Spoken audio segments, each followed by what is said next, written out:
Have you ever noticed that in Western films the stagecoach is just scenery?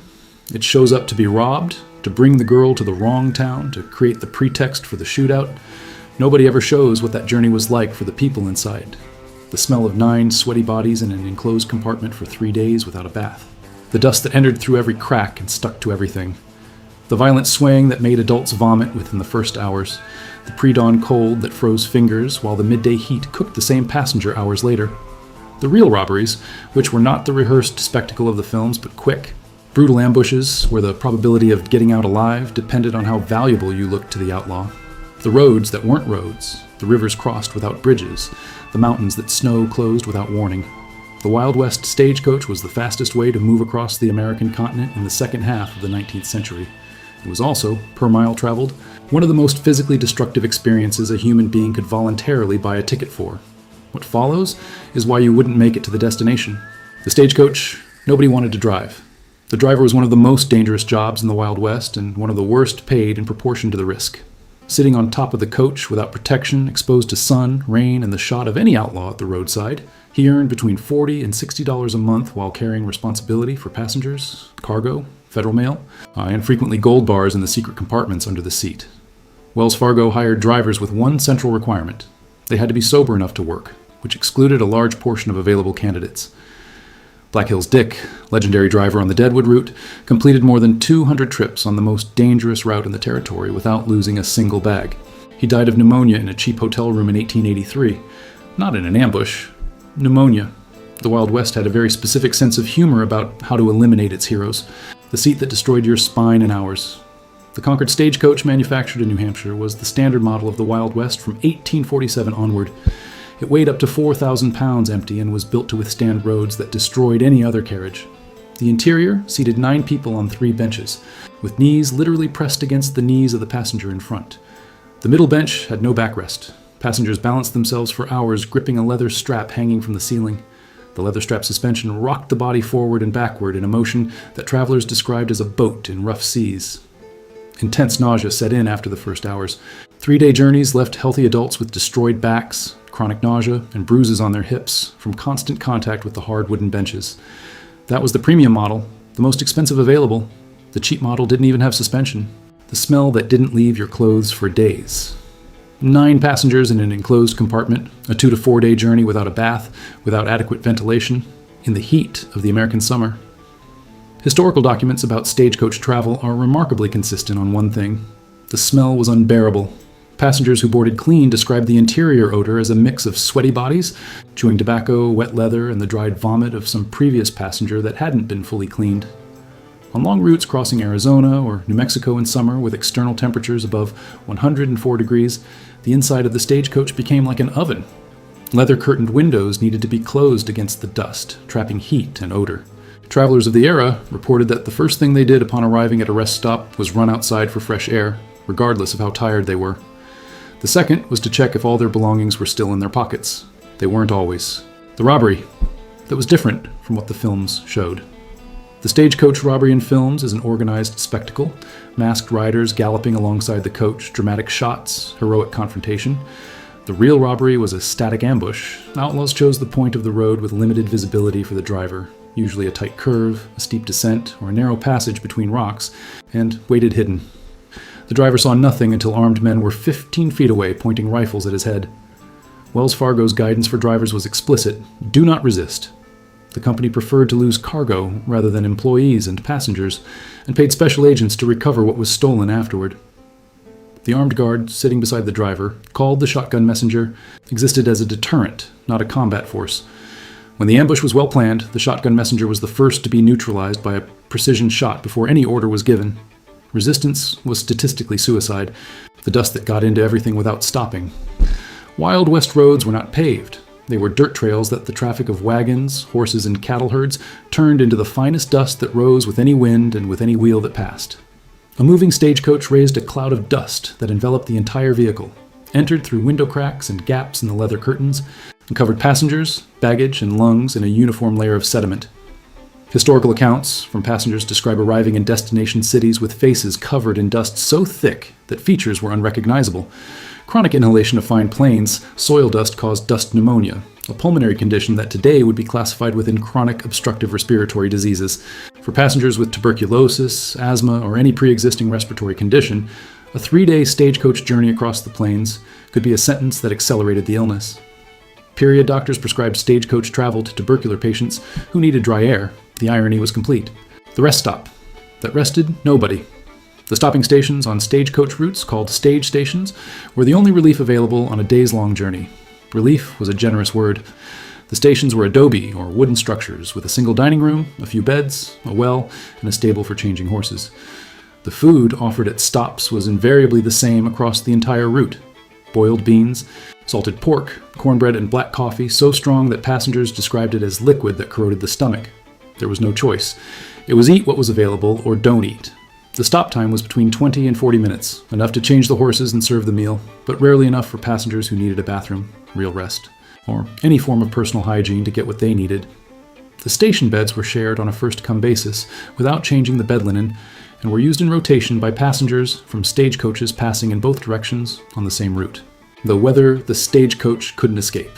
The stagecoach had no weather forecasting system, no alternative route, and no option to cancel travel due to adverse weather conditions.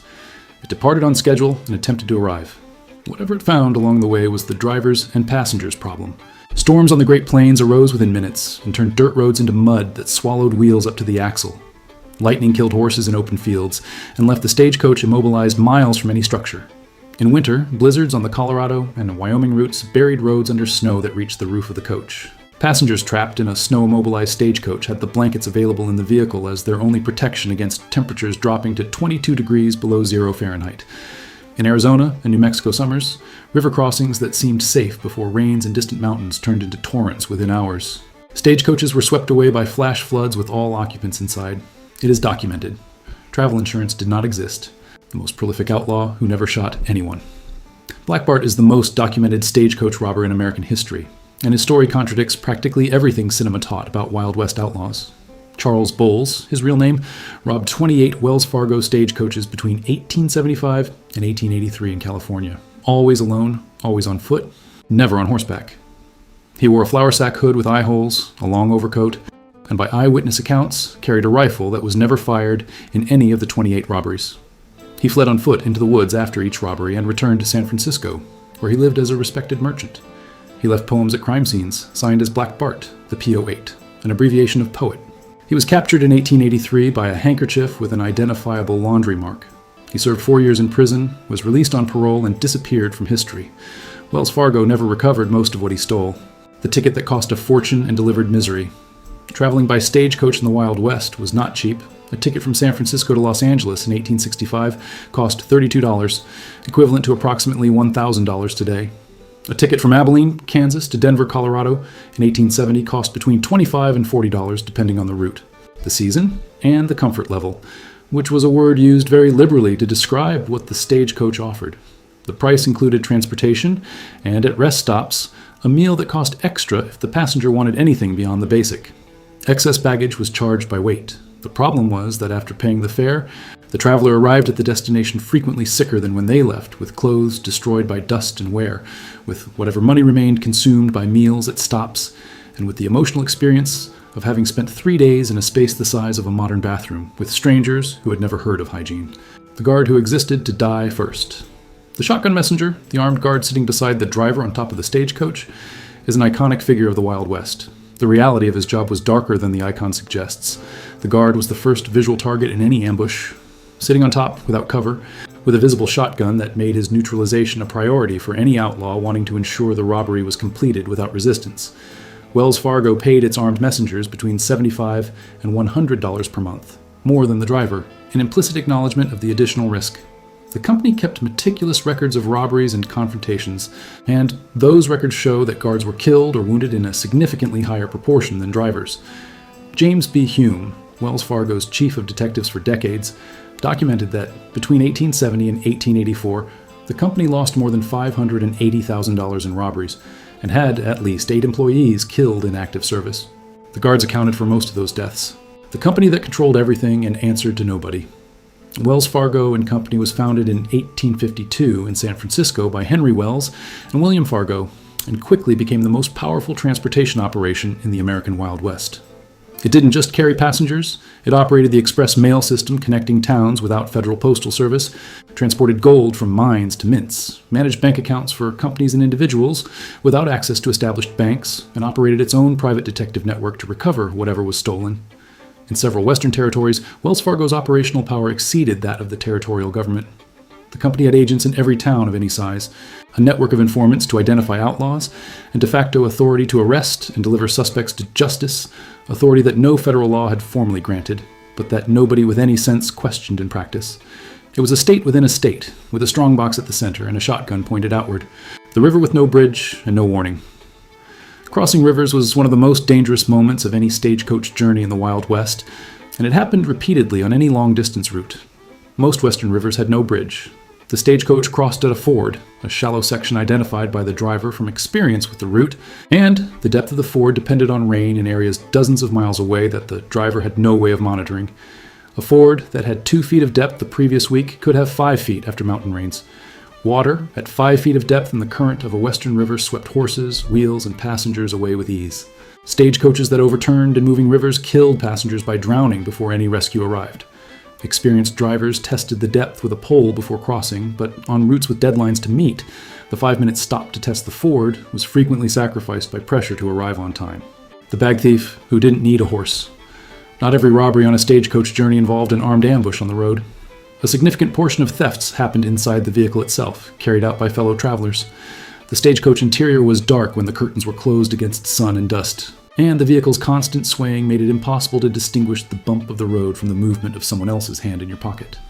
Professional traveler thieves bought tickets like any customer, sat strategically beside the most promising targets, and operated with the cover of noise, movement, and the confusion of the journey. Wallets, watches, jewelry kept in outer pockets, and money envelopes disappeared before the first stop. In the external baggage compartments, exposed and without locks on most smaller stagecoaches, belongings could be removed during stops without the owner noticing until arriving at the destination. Complaining to the driver resolved nothing. There was no insurance, no company legal liability for baggage. There was only the expensive lesson, the disease that boarded on the same ticket. 9 passengers in an enclosed compartment for 2 to 4 days represented, in modern public health terms, a controlled environment experiment in respiratory disease transmission. Tuberculosis was endemic in Wild West frontier towns, and there was no medical examination or health screening for stagecoach boarding. Anyone who paid the fare got on. This meant healthy travelers shared the same recycled air with coughing tuberculosis patients, with people in the early stages of flu who didn't yet know they were sick, with diphtheria convalescents, and with carriers of other respiratory infections that the closed heat of the compartment accelerated and facilitated. Germ theory was new and contested knowledge in the second half of the 19th century. Frontier city doctors frequently prescribed stagecoach travel for tuberculosis patients as treatment, sending them to exactly the environment most favorable for transmitting the disease to others. Medicine in progress has a cost that the healthy paid. The route that passed through territory with no law. Stagecoach routes connected cities but necessarily crossed hundreds of miles of territory between those cities where the presence of any legal authority was zero. In those territories, the traveler's only protection was the guard's shotgun and the hope that the local outlaws were the lucky kind who preferred money over gratuitous violence. They weren't always. The Deadwood, South Dakota route was the most dangerous in the entire Wells Fargo network and is the most documented in terms of number of robberies per route mile. Between 1876 and 1881, the Deadwood route was robbed at least 66 times, an average of more than 1 robbery per month for 5 years. The territory between Custer City and Deadwood, known as the Canyon Springs Corridor, was considered an almost guaranteed robbery zone, and passengers who had a choice avoided the route. Those without a choice simply prayed for the luck of finding outlaws, whose daily quota was already full. The horse that determined whether you arrived or not. A Concord stagecoach at normal travel speed used a team of 4 to 6 horses that was changed every 9 to 12 miles at stopping stations. The quality of the horses available at each station determined the speed of the journey, and, in critical situations, whether the journey continued at all. Poorly managed stations provided underfed, injured, or poorly trained horses that reduced speed, broke harness equipment, or simply refused to work. Poor quality replacement horses on mountain terrain were a serious accident risk. A team that refused to obey on the steep descents of the Sierra Nevada or the Rocky Mountains put the entire stagecoach out of control with enough momentum to kill everyone on board. The driver had no brake in the modern sense. He had reins, voice, and experience. When the horses decided they were no longer going to obey, the negotiation was physical, loud, and resolved in a hurry 200 yards from a cliff. The gold that made you a target without knowing it. Wells Fargo regularly transported gold in secret compartments built into the stagecoaches, frequently without passengers knowing they were traveling over a fortune that made the vehicle a priority target for regional outlaws. The gold was hidden in metal boxes bolted under the floor of the passenger compartment, at the bottom of the external luggage rack, and sometimes disguised in ordinary supply crates. Professional outlaws knew gold transport routes through the network of informants, operating in each departure and arrival city. The horse change stations, where local employees had access to the vehicle, were frequent points of information leakage about valuable cargo. This meant passengers who boarded a stagecoach without any personal wealth could be traveling in a vehicle that qualified outlaws already knew was carrying gold, and those outlaws had no advance way of knowing which passengers were wealthy and which were simple travelers. In the territory between doubt and certainty, the outlaw resolved things by the most direct method available. The woman the travel system never considered. Traveling by stagecoach in the Wild West was an uncomfortable experience for any passenger. For women, there were additional layers of difficulty that the men who built the system simply hadn't considered. Victorian-era women's clothing with petticoats, corsets, and voluminous skirts made adjusting in a packed stagecoach physically difficult, and the additional heat from layers of fabric in a hot compartment was potentially dangerous on summer routes. Sanitary stop structures did not exist as an official feature. In open country, the procedure for men was simple. For women in period clothing, it was logistically complex and socially awkward within the 20 available stop minutes. Accounts from women who traveled by stagecoach in the period described the discomfort euphemistically in personal diaries. Some refused water during the day to reduce the need for stops. Dehydration on a summer route in Arizona was not a healthy choice, but it was frequently the only one available within the social norms that the system hadn't bothered to question. The competition that ended everything in less than 10 years. The stagecoach dominated Wild West transportation for decades because it was the only option available. When the option changed, the stagecoach disappeared with a speed that still impresses as a study in technological disruption. The Transcontinental Railroad was completed in 1869. In every city the railroad reached, the stagecoach lost the corresponding route within months. The train offered cheaper tickets, faster travel, a seat with a backrest, relatively more controlled temperature, and no road dust. Wells Fargo, being a smart company, didn't resist the change. It bought stakes in railroad companies and transferred its value transport operations to the rails. The business model survived. The stagecoach did not. By 1889, most major Western stagecoach routes had been replaced by railroad. By 1905, the last operating routes were access lines to territories where the rail hadn't yet arrived. The most famous icon of the Wild West lasted less than 50 years in relevant operation. The accident that was not the exception. It was the routine. Stagecoach overturning was so common on Wild West routes that Wells Fargo maintained a specific protocol for the event and trained drivers in accident response procedures. Wheels breaking on rocky terrain, axles snapping in deep holes, horses stumbling on descents, poorly distributed loads that unbalanced the vehicle on steep curves.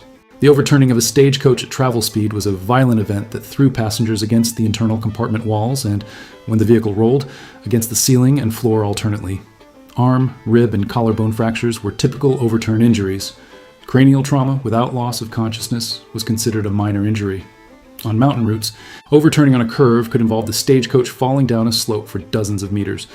Medical insurance didn't exist, compensation for injury was non-existent, and the next stagecoach on the route would depart on the scheduled time, regardless of what had happened to the previous one. The famous passenger who hated every mile. Mark Twain traveled by stagecoach through the American West in 1861 and described the experience in the book Roughing It, published in 1872, with the specific talent of someone who suffered greatly and decided to turn the suffering into literary entertainment.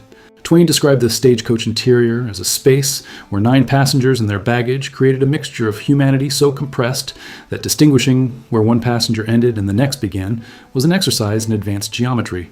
He described the meals at rest stations as culinary experiences that tested the stomach's capacity to accept what the eyes clearly rejected. He described nights attempting to sleep in positions that no human body was designed to maintain. The book was a bestseller and is today a valuable historical document about what it was like to travel through the American West in the period. Mark Twain survived the experience with his health and with literary material for years. Not all passengers came out with both. The end of the line, that wasn't what you expected. Arriving at the destination after a Wild West stagecoach journey was not the relief the film suggests. The arrival city frequently had no available hotel, or had one with shared beds and a price that consumed whatever remained of the travel budget. There was no advanced reservation system. You arrived and found out what was available. If you arrived with health deteriorated by the journey, which was the most common state, the available medical structure was what was described in earlier topics: rare, expensive, frequently dangerous, and without guarantee of results. If you arrived with belongings stolen during the journey, there was no insurance, no police station with investigative capacity, no formal reimbursement mechanism. The stagecoach that brought you here was already on its way back to the previous city. The driver didn't know your name. Wells Fargo regretted your situation and wished you luck in the business that brought you there. The Wild West had no customer service. It only had the next problem waiting in line: the Apache who turned routes into cemeteries. Stagecoach routes, crossing Arizona between 1860 and 1886, operated in territory where the Chiricahua Apache considered the American presence a direct invasion of their lands, because it was exactly that. Drivers operating routes through southern Arizona during the years of active conflict with Geronimo knew that certain mountain passes were ambush zones where previous stagecoaches had been destroyed. Wells Fargo suspended routes during periods of intense conflict, but commercial pressure frequently overruled caution. Passengers buying tickets for Arizona routes in 1878 received no warning about the level of military activity in the region. They found out through the window. The U.S. Army escorted stagecoaches on the most dangerous stretches when it had available personnel. When it didn't, the stagecoach traveled alone, and Wells Fargo paid compensation if there was an heir left to receive it. The child who had no seat and no real discount. Traveling with children by stagecoach tested the limits of what any parent would consider reasonable. Small children had no designated seat. They traveled on their parents' laps or wedged into the spaces between adults, creating compression situations that today would be considered inhumane. The children's fare was reduced, but the comfort proportionally even worse. Children prone to motion sickness, which is most of them, vomited within the first hours with regularity that other passengers faced with increasingly less resignation. There was no medication, no unscheduled stop. The swaying didn't cease because a child was feeling ill. The journey continued, the swaying continued, and the compartment's occupants managed with available resources, which were basically zero. Wells Fargo had no refund policy for motion sickness. It had an on-time arrival policy, the mail that was worth more than the passenger. The correspondence transported by Wells Fargo had legal status superior to that of the passenger in conflicts of weight and capacity. The federal contract established absolute priority for postal bags. When the stagecoach was overloaded, passenger baggage was discarded first. Correspondence was untouchable. The mail bags traveled in protected spaces, while passenger baggage sat in exposed luggage racks. The federal contract was also the company's main legal protection against territorial governments trying to regulate its operations. A company transporting federal mail operated under federal jurisdiction, not territorial, creating considerable immunity against local regulation. The passenger paid the fare and had rights defined by whatever the company considered convenient to offer. The mail paid the bills and had a contract signed in Washington. Clear hierarchy, never explained to anyone at the moment of ticket purchase. The driver, nobody knew, was a woman. Charlie Parkhurst was one of the most respected stagecoach drivers in California between 1850 and 1870, known for handling six-horse teams on mountain routes with skill few could match. Drank, smoked, cursed with vocabulary that impressed colleagues, and on one occasion killed an outlaw who tried to rob the stagecoach. When Charlie died in 1879, the doctor discovered she was a woman. Real name, Charlotte Parkhurst. She voted in the 1872 elections in Santa Cruz County, nearly 50 years before American women had that right legally. Colleagues who knew her for decades simply said she was a good driver. That was the highest evaluation in the profession, and nobody had given it for free. She had earned it mile by mile on the same dangerous roads, with the same difficult horses, without any special treatment she never asked for. The secret. Under the seat. That changed everything. The Wells Fargo strongbox, called the Green Treasure Box, was one of the most coveted objects in the Wild West. Made of iron-reinforced wood and bolted under the driver's seat or in the external compartment, it transported gold, silver, and cash. Outlaws needed tools to open it because it resisted forced entry. Company records show that between 1870 and 1884, more than $51 million in gold were transported through California alone. Every stagecoach carrying a strongbox was a calculated target by outlaws, with informants in departure cities. Passengers sitting on or near these boxes traveled as undeclared human collateral for the value beneath them. The box appeared on the cargo manifest. The passengers, from the outlaw's point of view, were the secondary variable of an equation that nobody had bothered to explain at the time of ticket purchase. The driver who became a legend for almost killing a journalist. Hank Monk was the fastest and most reckless driver on the Sierra Nevada routes in the 1860s, and the two qualities were frequently the same thing, seen from different angles. He became famous in October of 1859 when he transported Horace Greeley, editor of the New York Tribune, from Carson City to Placerville in record time. He had promised to arrive on schedule and delivered by descending mountain passes at speeds that pushed the horses to their limit. Greeley arrived in one piece, but with his nerves destroyed, describing the experience in subsequent letters as the most terrifying of his life. Mark Twain heard the story and included it in Roughing It, and Hank Monk became an American legend for driving too fast and surviving it for decades. The distinguished passenger also survived. The stagecoach needed repairs upon arrival. Nobody asked the horses what they thought. The night inside the stagecoach, that had no good position. Long route stagecoaches traveled day and night without stopping, only changing horses at stations. Passengers slept as best they could, which was the honest answer for not sleeping adequately at all. With 9 people in a constantly rocking wooden compartment, without internal lighting, without temperature control, and without a position that allowed stretching the legs, sleep was fragmented into 20 to 40-minute naps, interrupted by jolts, curves, and the bench companion, who invariably slid onto the neighbor's shoulder when falling asleep. Passengers on 4-day routes arrived at their destination with severe sleep deprivation, a state that modern researchers associate with cognitive impairment equivalent to moderate alcohol intoxication. The business that needed to be closed on arrival, the decisions that needed to be made, the security assessments necessary in an unfamiliar city, all were performed by someone functioning cognitively as if they had been drinking. The Wild West collected that toll before you even disembarked,